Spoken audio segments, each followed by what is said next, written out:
Vamos agora falar de concentração molar, que é certamente uma das unidades de concentração mais importantes na química. Essa unidade de concentração indica a quantidade do soluto, em mols, presente em 1 litro de solução. A quantidade de matéria para um soluto A, como nós já sabemos, é dado pela razão entre sua massa e a massa molar. E a concentração molar, que é representada pelo símbolo da substância entre colchetes ou simplesmente utilizando um M maiúsculo junto do símbolo da substância, é dado pela razão entre a quantidade da substância em mols pelo volume expresso em litros. Usualmente, se torna prático nós utilizarmos uma expressão que indica a quantidade de matéria, ou seja, a razão, massa, massa molar e o volume. Então, a depender da situação, nós podemos utilizar essa primeira equação ou essa segunda equação, que é mais ampla, porém ambas equivalentes. Aqui nós temos um exemplo onde se pede para determinar as condições necessárias para se preparar 1 litro de uma solução de cloreto de sódio, 1 mol por litro. Bem, o que nós sabemos aqui é que nós devemos preparar 1 litro de solução e, para tal, nós devemos adicionar uma determinada quantidade de cloreto de sódio. E essa quantidade, obviamente, ela é dada na forma de massa. Qual seria essa massa? Para encontrarmos essa informação, nós começamos determinando a massa molar do cloreto de sódio, que é dado pela soma das suas massas atômicas, do sódio e do cloro. Então, uma massa molar de 58,5 gramas por mol nos diz que 1 mol do sal contém 58,5 gramas. Como nós sabemos que a concentração molar, reparem aqui na maneira como nós representamos isso, ou seja, o símbolo do cloreto de sódio entre colchetes indica que nós estamos mostrando aqui a sua concentração molar. E ela, por sua vez, é dada pela razão entre a massa e o produto massa molar e volume da solução em litros. Como nós queremos determinar essa massa, nós rearranjamos a equação de modo que ela será dada, a massa do cloreto de sódio será dada pela sua massa molar vezes o volume em litros, sempre importante frisar isso, e a concentração de cloreto de sódio. Ao substituirmos os valores, temos massa molar do cloreto de sódio, volume e concentração. Veja que nós, ao cancelarmos as unidades, restamos com grama, que é a unidade equivalente à massa. Uma vez que nós determinamos que a massa necessária para a preparação da solução é 58,5 gramas, o que nós fazemos é, utilizando um recipiente que permita com que nós meçamos o volume de 1 litro, nós adicionamos essa massa para o recipiente e completamos com água, no caso o solvente utilizado nessa situação, até que o volume final seja de 1 litro. Desse modo, nós teríamos a solução de cloreto de sódio, a concentração de 1 mol por litro. Aqui nós temos um outro problema envolvendo concentração molar, onde é pedido para se determinar o volume de nitrato de níquel hexaidratado de concentração 0,2 mol por litro, que contém 500 mg de níquel. Reparem que o que esse problema nos pede é a determinação de um dado volume que contém exatamente uma massa específica desse soluto, no caso o níquel. Então, vamos começar determinando a massa molar do níquel, que é 58,7 gramas por mol, e aplicando os dados necessários para determinar a concentração da substância, e levando em conta que o que nós queremos aqui é o volume, nós rearranjamos a equação e teremos que o volume vai ser dado pela razão entre a massa do níquel, que é a massa que nós desejamos, dividido pela sua massa molar e pela concentração. Ao substituirmos esses valores na equação, o volume vai ser dado por 0,5 gramas, ou seja, nós estamos falando aqui dos 500 miligramas que já foram devidamente convertidos para a unidade de grama, uma vez que nós vamos precisar fazer o cancelamento com a unidade correspondente da massa molar, que por sua vez é 58,7 gramas por mol, e a concentração que é 0,2 mols por litro. Observem que nós fazemos os cancelamentos das unidades, restando apenas com o inverso de litro a menos 1, que portanto dá um valor em litros, 0,043 litros, ou simplesmente 43 ml. Isso significa que nesse volume aqui, para essa solução, estarão presentes exatamente 500 mg de níquel, como solicitado. Uma outra unidade importante no estudo de soluções é a chamada concentração molar, a qual indica a quantidade de soluto, em mols, para cada quilograma de solvente. Essa unidade de concentração é especialmente útil quando nós trabalhamos com propriedades como ebullioscopia, piroscopia, onde a temperatura que é variada pode promover mudanças de volume por conta de dilatação. Então, a concentração molar, por exemplo, poderia variar em função dessa mudança de volume. Já a concentração molar, como é dada em relação à massa do solvente, esse não é alterado com temperatura. Então, como é que é definida a concentração molar, ou como é que é dada a concentração molar? Primeiro, vamos lembrar que a concentração, ou melhor, vamos lembrar que a quantidade em mols de uma substância é a razão entre sua massa e massa molar, e a concentração molar, aqui representada por W, vai ser a quantidade em mols do soluto pela massa do solvente em quilograma. Esse quilograma aqui faz parte da definição.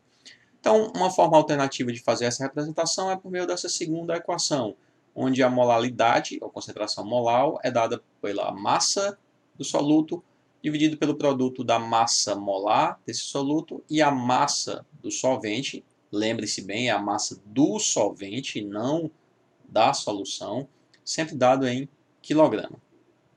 Vejamos um exemplo que lida com concentração molar. Aqui é pedido para que nós determinemos, ou melhor, aqui é dito que uma solução foi preparada por meio da dissolução de 3,75 gramas de cloreto de zinco em 95 gramas de acetona. Portanto, a acetona aqui se configura como o solvente.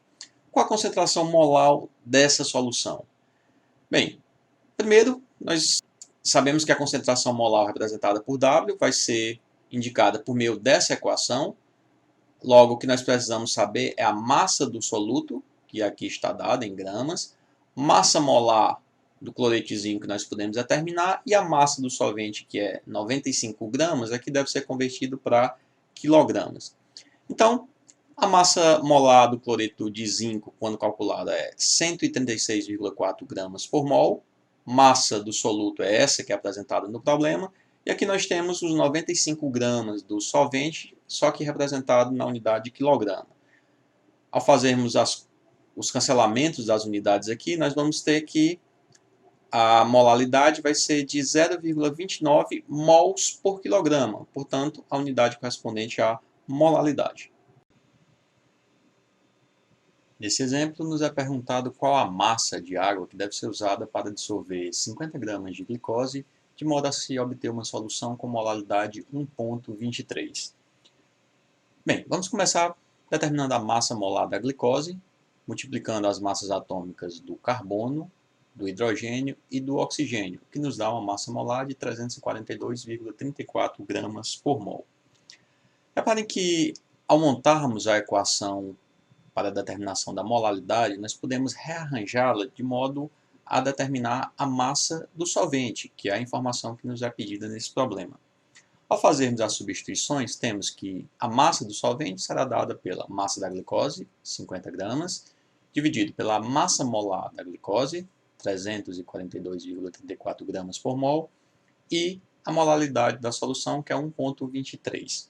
Ao fazermos os cancelamentos das unidades, temos que a massa do solvente é de 0,1187 kg ou 118,7 gramas. Isso significa dizer, se nós misturarmos 50 gramas de glicose, se nós dissolvermos 50 gramas de glicose em uma massa de 118,7 gramas de água, nós teremos como resultado uma solução com essa molaridade. Vamos agora observar uma situação em que nós podemos utilizar a densidade e outras propriedades como a porcentagem em massa para determinar a concentração molar de uma solução. Aqui nós temos uma situação envolvendo o ácido sulfúrico. Nesse problema é pedido para que nós determinemos a concentração molar dessa solução de ácido sulfúrico, sabendo que sua densidade e sua porcentagem em massa são dadas. Vamos começar então determinando a massa molar do ácido sulfúrico. Ao fazermos os cálculos, vamos encontrar que 1 mol de ácido sulfúrico tem 98,02 gramas.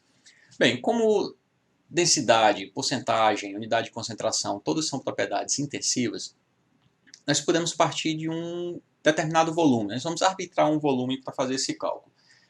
E por uma questão de simplicidade, nós vamos escolher 100 ml de solução.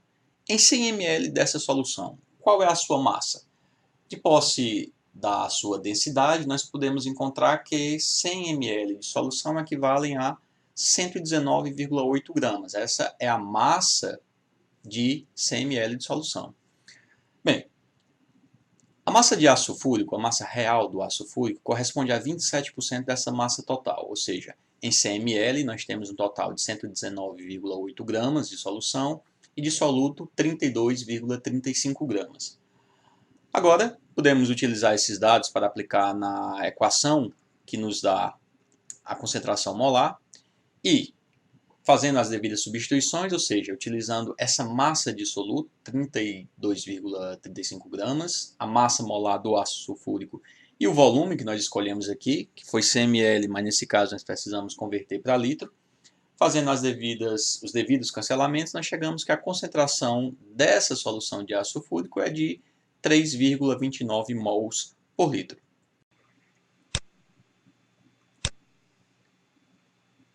Vamos agora falar sobre diluição de soluções. Bem, partindo de uma solução inicial simples, a gente tem um soluto aqui representado por essas esferas azul em um solvente representado aqui por essa espécie amarela, nós podemos promover a diluição, ou seja, podemos reduzir a concentração desse soluto de duas formas. Uma delas é por meio da remoção do soluto e a outra seria por meio da adição de mais solventes. Em ambos os casos, nós teríamos soluções diluídas preparadas a partir de uma solução inicial.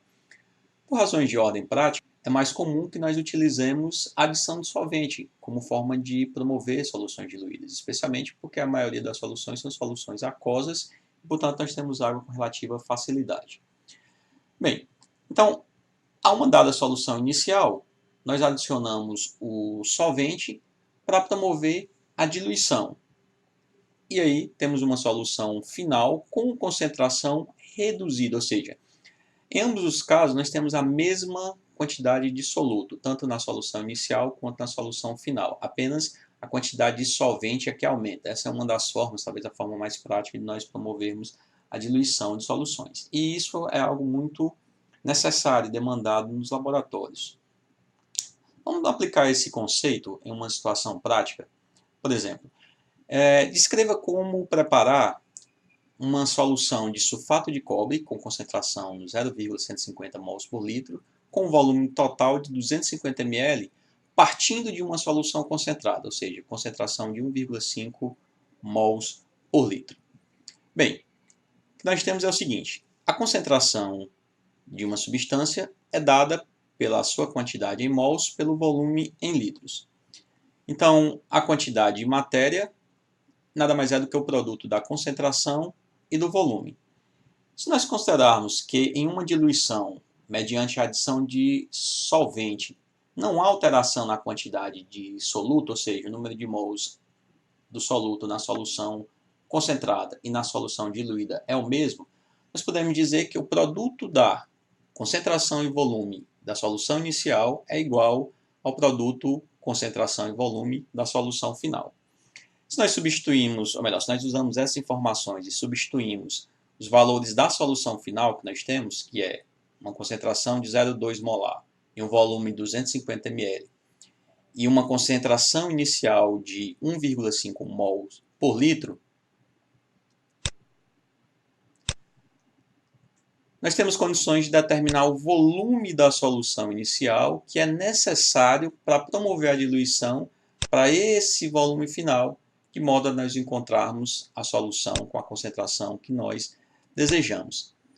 Então, fazendo esses cálculos, nós encontramos que o volume necessário é 25 ml.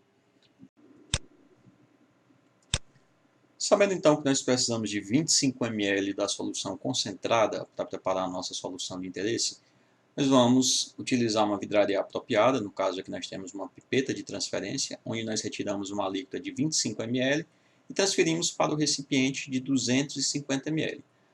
A esse recipiente nós adicionamos água de modo a completar o volume para 250 ml. Assim nós temos uma solução diluída com concentração conhecida dentro do que queríamos.